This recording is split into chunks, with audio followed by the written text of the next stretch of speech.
I am 63 years old, and 4 months ago, the United States Army told me my son was not coming home. Those words hit me the way a truck hits a man standing in the road. I was sitting at my kitchen table when 2 officers knocked on my front door. I remember thinking, even before I got up to answer it, that something was wrong. I don't know how I knew. Maybe it was the hour. Just past 2 in the afternoon on a Tuesday, which was not the kind of time anyone comes knocking with good news. Maybe it was just a father's gut. After 63 years, you learn to tell the difference between the feeling that something might go wrong and the feeling that something already has. I opened the door. 2 young men in uniform, caps in their hands, standing straight. The way they looked at me, careful, respectful, bracing, told me everything before a single word was spoken. One of them began talking. He spoke slowly and with care, the way people do when they know what they're about to say is going to break someone. He told me my son had been deployed on a classified mission along a remote mountain border region overseas. He told me the operation had gone wrong. There had been a mechanical failure in the helicopter, an emergency landing, and then an explosion on the ground. A rescue team had been sent in. They had searched the area thoroughly. They found no survivors. SMIA, they called it at first, missing in action. That designation meant no confirmed body, no final record. They told me the search was ongoing. They told me not to give up hope. For 2 months, they kept looking. Then one afternoon, they came back to my door and told me the search had been officially suspended. Operational constraints, security concerns about the region. They handed me a folded flag, the same way I had seen it done at funerals my whole life. And one of them said something about honor and sacrifice and the gratitude of a nation. I thanked them. I shook both their hands. I have no memory of what else I said. After they drove away, I went back inside, sat down at the kitchen table, and didn't move for a very long time. My son had been a soldier for 12 years. He joined the Army straight out of high school, 18 years old, and as certain about it as I'd ever seen him certain about anything. He said he wanted to do something that mattered. I tried to talk him into college first, and he listened politely the way he always did. And then he looked at me and said, "Dad, I already know what I want." There was never much arguing with him when he said it like that. So I drove him to the recruiting office myself. And I was proud of him. I was always proud of him. For 12 years, I carried the low-level worry that comes with having a child in uniform. You learn to live alongside it. You tell yourself they're trained, they're prepared, they know what they're doing. You tell yourself that because you have to. The alternative is not surviving the years. But that particular worry and the knock on the door, those are 2 different things entirely. After the Army's second visit, I stopped answering my phone for 3 days. My neighbors must have noticed I wasn't coming outside because one morning I found a covered dish on my front step with a note that said they were thinking of me. I brought it inside and set it on the counter and didn't eat it. My son's room is down the hall from mine. For the first 2 weeks after the news, I couldn't go in. I'd walk past the closed door and feel the air shift, the way it does in empty rooms. He had kept baseball trophies on a shelf along the far wall, all of them from Little League, starting from when he was 7 years old, and had to hold the bat with both fists and his tongue out to make contact. His first glove was still hanging on a hook near the window. Brown leather, stiff from years of use, the pocket worn deep in the center from 10,000 throws. We used to play catch on Sunday mornings. It was our ritual, going back to when he was too small to throw the ball as far as I could. Before church, before breakfast, before any of the noise of the week got started. Just the 2 of us in the backyard with an old scuffed baseball and the sound of it smacking into leather. He got good fast. By the time he was 12, I had to pay attention to catch his throws cleanly. When he was deployed and I couldn't sleep, I used to think about those Sunday mornings. I'd go through them like turning pages. The light in the yard, the sound of his sneakers in the grass. The way he'd wind up and look me straight in the eye before every throw, like it was the most serious thing in the world. 4 months after the officer's last visit, that glove was still on the hook. I hadn't touched anything. I tried to go through the motions of daily life. I got up. I made coffee. I went through the mail and stacked it on the table, and sometimes opened it, and sometimes didn't. My doctor told me at my annual checkup that I'd lost 11 pounds. I hadn't noticed. Food didn't taste like anything in particular, and I wasn't hungry at regular times anymore. I just ate something occasionally because the alternative seemed like giving up. My son used to call me every Sunday evening, without fail. Even when he was overseas, even when the line was so bad I could barely hear him through the static. He'd still call. We'd talk about baseball scores, what the weather was like, what I'd made for dinner. Nothing that mattered very much, and everything that did. 10 minutes, sometimes 15. The best part of my whole week for 12 years. The Sunday calls stopped, and the silence where they used to be was the loudest thing I'd ever sat through. My daughter-in-law did her best to look after me. She and my son had been married 6 years, and she was carrying her own grief as quietly and steadily as she carried everything else. She's that kind of person. The kind who falls apart privately and holds it together in front of others. Every time she came to visit, I could see the redness around her eyes she'd tried to cover. She'd hug me a beat longer than usual on her way out the door. We were both just trying to get through each day. Then one afternoon, about 4 months after the Army's final visit, my phone rang. I was on the back porch with a cup of coffee I'd forgotten to drink, staring out at the yard. The grass had grown a little long. I kept meaning to mow it and kept not doing it. She called mid-afternoon, which was unusual. She was an evening caller by habit. "Hey," I said. There was a pause. When her voice came through, something in it was different, thin, controlled, the way a person sounds when they're holding themselves together by will alone. "I need you to come over," she said. "Right now if you can." I set down the cold coffee. "What's wrong? Are you all right?" "I'm all right. Please come. I can't explain it over the phone. I need you to see something." I'd known my daughter-in-law long enough to know she wasn't given to drama. She didn't make calls like this for small reasons. Whatever she'd found, it was real enough that she didn't want to tell it to me through a phone speaker while I was alone on my back porch. "Give me 10 minutes, I said. Before I tell you what she showed me that afternoon, I want to take a moment to say something to everyone watching this. If any part of this story sounds familiar to you, if you've waited by the phone, or kept a room the way someone left it, or lay awake at 2 in the morning, trying to make yourself accept something that your heart refused to accept, I understand that better than I ever wanted to. Please take a second to like this video and subscribe to the channel. And let me know in the comments where in the world you're watching from tonight. It means more than you know. Now let me tell you what happened next. I drove to her house faster than I probably should have. My mind kept trying to build possibilities out of nothing. Had someone from the military reached out? Had she heard something? Had something happened to someone else? Nothing I came up with made any sense, and the not knowing made the 20 minutes feel much longer. When I pulled into her driveway, she was already standing at the front door. She never stood at the door. She was the kind of person who met you inside from the kitchen or the living room. The fact that she was waiting told me how unsettled she was. She looked pale. Her arms were crossed over her chest. When she saw my car, she walked toward me before I'd even finished parking. "Just come inside," she said, before I could ask anything. We went into the living room. She picked up her laptop from the coffee table and sat on the edge of the couch. Her hands were not quite steady as she turned the screen toward me. "I've been checking missing veterans pages," she said. Her voice was very even now, like she was trying to keep herself from going somewhere she wasn't ready to go yet. "Every week since they called off the search. I don't know why I kept doing it. I just couldn't stop." She pulled up a page. A charity organization that ran medical clinics in remote border regions. They had posted something 3 days ago. There was a photograph attached. "Look at this photo," she said quietly, "and tell me what you see." I looked at the screen. My whole body went cold. The man in the photograph was sitting in a plastic chair outside a small plain building. He was thinner than I remembered. His face was lean in a way it had never been. He had a beard longer than he'd ever grown it. He looked tired in a deep way, the kind of tired that goes past sleep. But beneath all of that, beneath the beard and the weight loss and the unfamiliar setting, the face was my son's.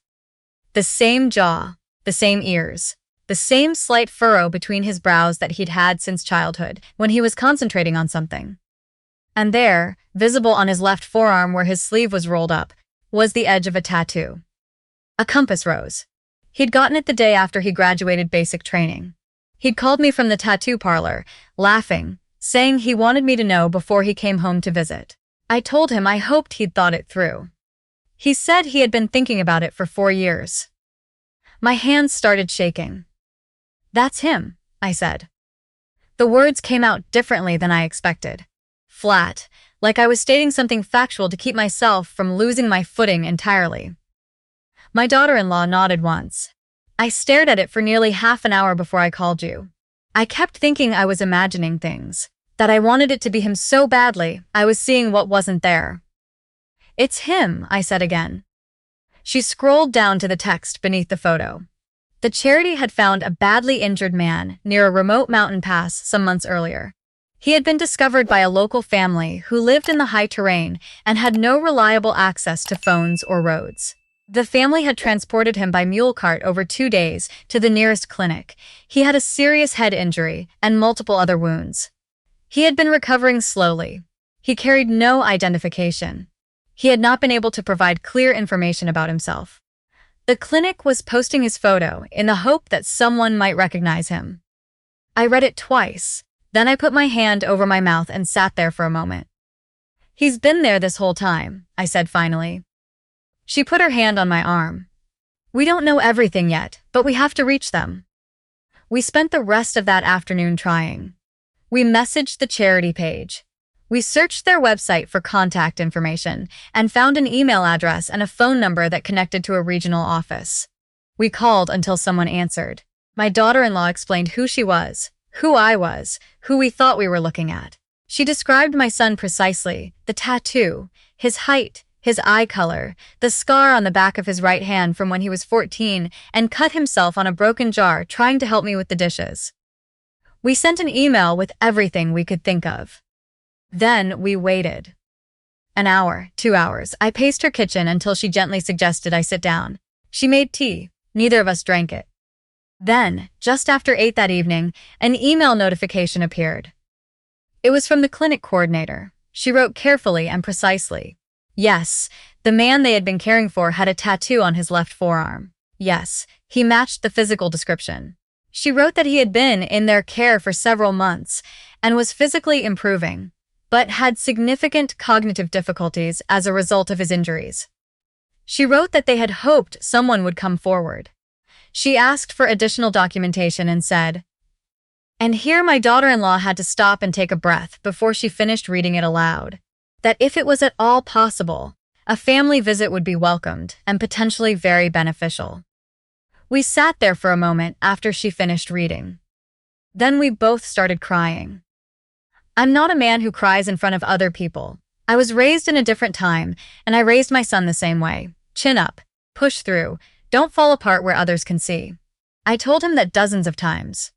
But sitting in my daughter-in-law's living room with the laptop screen, still glowing, and the night outside going dark, I bent forward over my knees and cried in a way I hadn't cried since the officers drove away from my house. Because somewhere in a small clinic near a foreign mountain pass, my son was alive. We booked flights that night. 2 connections, nearly 14 hours of travel. I didn't sleep on any of it. My daughter-in-law managed a few hours on the first leg. The rest of the time I sat with my hands folded on the tray table and stared at the seat in front of me, and tried not to hope too much, and could not stop hoping at all. I thought about those Sunday phone calls. I thought about the folded flag on my dresser. I thought about the grass in the backyard that I still hadn't mowed. I thought about my son's voice, the last time I heard it clearly, saying goodbye at the end of one of our Sunday calls. I hadn't known it was the last one. You never know. The clinic was in a small mountain town, a long drive from the nearest airport. The road wound through steep terrain, switchback after switchback. Our driver navigated it without appearing to think about it. I gripped the door handle and watched the mountains rise around us. We arrived in the late morning. The building was modest but clean. A courtyard with potted plants near the entrance. A quiet that felt different from American quiet. Slower, older somehow. The clinic coordinator met us at the door. She was small, with steady eyes and a thoughtful manner. She shook our hands and spoke quietly. She told us that the man they had been caring for was in a fragile cognitive state, that he could become confused and distressed when confronted with too much too quickly.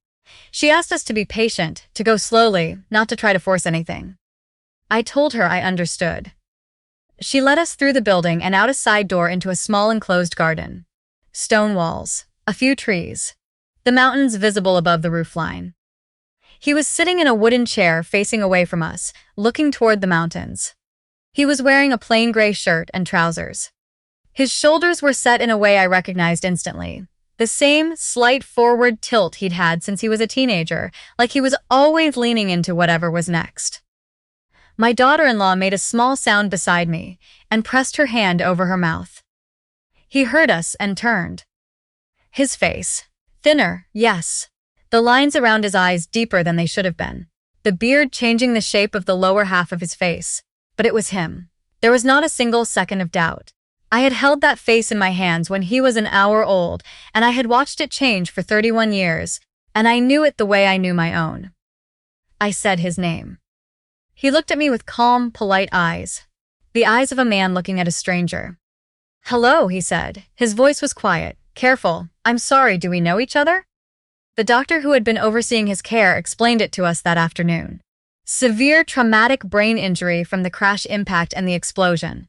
The type of amnesia my son had experienced, retrograde, affecting memories formed before the injury, was not unusual in cases like his. The extent varied. Some memories might return over time, particularly with the right triggers. Others might not. There was no way to predict the course of recovery.